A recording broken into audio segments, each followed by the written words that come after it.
What a whirlwind year it's been for you. Take me back to the night in Austin, breaking your own 400-metre record, winning an NCAA Championship event in your home track. Tell me everything about that. Like, it was a pretty magical night, honestly. Like, we started off in the evening winning the 4x1, and that kind of just, like, got the vibes going. Everyone was so excited, like, everyone was on the high. We all felt really good. And then right before my race, so it was a 100-metre final first, and Julian, my teammate, had just won, and like I was the next event, so I was like so hyped. I was like, okay, like it's my turn, kind of. So then it was the 400 meters, and it was really windy on the backstretch, and I was running, and it came into the final home straight, and it was like me and the girl from Arkansas neck to neck, and the crowd was going crazy. I didn't actually hear them, but in the video, watching it back, like everyone was going crazy, and like as I passed there, like I was like, I have to get this, and I was so confident. I felt so strong, and then I won, and like I just couldn't believe it. Like I was just so happy, because it was just something I'd looked forward to the whole year, and to be able to achieve it was just like a dream come true, honestly. And when like we had gotten a team title as well, it was just like the icing on top of the cake. It was just an amazing night, and everything was just like so perfect. It sounds like, far from allowing the occasion to overcome you, it sounds like you harness the energy of a night like that. How important is that? Amazing, because like at the end of the day, you kind of want the pressure to be able to help you perform, instead of like be a threat and like kind of make you really nervous and getting anxious and stuff. Like if anything, I just kind of took the hype around the championship and I kind of bounced off it. So like whenever, like example, when I said like Julian won the 100, I took that hype of like all the people in the stands, and I kind of channeled that into like my 400 and use that as motivation to help my team win the title and to score some points and to obviously win the 400 meters. That's amazing, because there's lots of people who would feel like, oh, my teammate has just won, now it's all on me type of thing. Is that something that you intentionally work on, or is that natural? I feel like maybe when I was younger, I would kind of have that more of a frightful kind of stance, like, oh my God, like my teammate won, like now I feel the pressure. If I don't win, I'm not good, and just kind of have them negative thoughts. But like I feel like being in the NCAA system, that kind of helps you kind of build like your mental strength, and kind of make you see everything as an opportunity instead of a threat. So like now I look at things like in a positive manner. Like if my teammate won, that's good, because like that shows that the whole team is in shape. Do you know what I mean? So that shows that we're all peaking at the right time. So that means that I'm going to peak at the right time. So I feel like I just kind of take it and I flip it and I make it kind of work in my favor. That's an incredible mindset and system to be in. Yeah. Tell me about moving up to 400 metres, because it's relatively new in your career that you're running at 400 metres. What inspired you to move up to that level? So I would so ever since like Coach Flo recruited me to Texas, he was like, you'd be an amazing 400 meter and a 400 meter athlete. And he said, you're going to run the 400 meters one day. And I was like, no, I'm never going to run the 400 meters. It's too long and the training seems horrible. And he eventually got me to run some 4x4 relays my like freshman and sophomore year. And then my sophomore year, I done a 400 indoors for training, and I actually ran fast, and he was like, see, I told you. So then he eventually was like, okay, starting next year, so starting fall or winter 2022, we're going to start training for the 400. So that's what I started training for, and like my first year as like being a 400 meter athlete has been really good, so I'm really looking forward to the next couple of years. How much of a ceiling do you feel you have in it? Sky's the limit. Like honestly, like I feel like, especially just how my first year went, I just feel like there's just so much potential in this event, and I still have so much to learn. I haven't really mastered like when it comes to like the tactics behind the race and the strength levels and stuff. Like I need to still build my endurance and stuff, things that athletes have been building for years, and like all that foundation work. So I'm just really looking forward to see what I can do. Does that detract from the amount of time you can spend on the 200 metres, for instance? Do you feel like this is where your focus is going to be going forward, or is it just as much effort you put into every race you're on? So when I'm training, I do focus a lot of my training towards the 400 metres, but Flo knows to like incorporate speed into it too.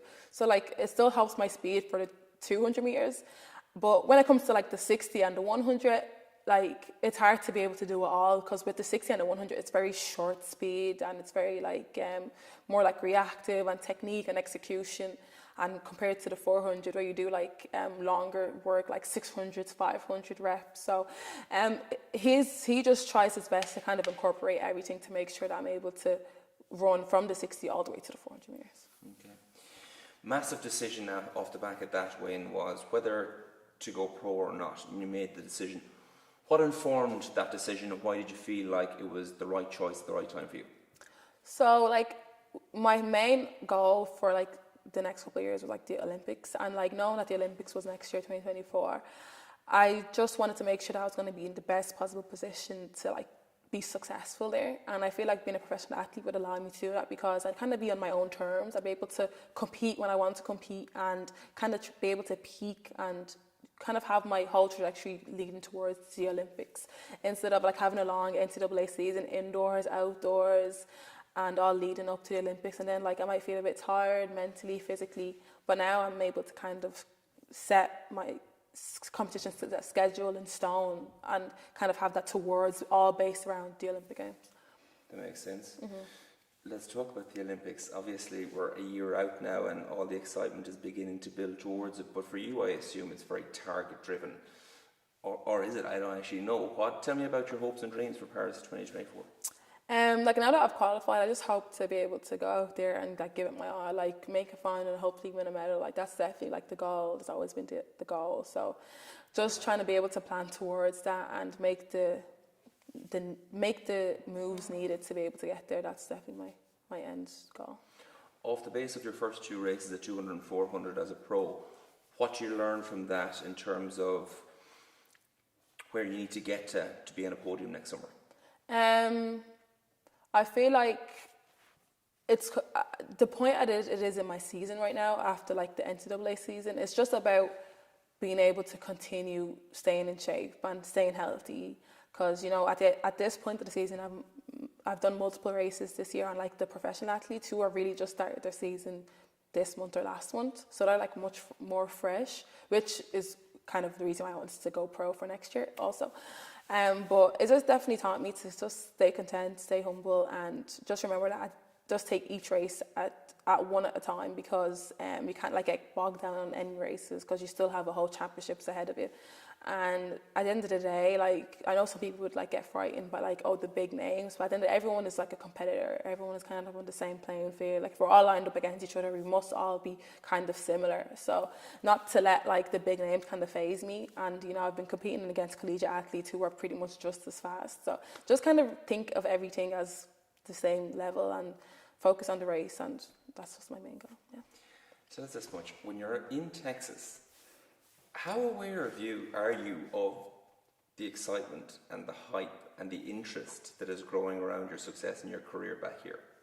It's probably only through like social media that I know.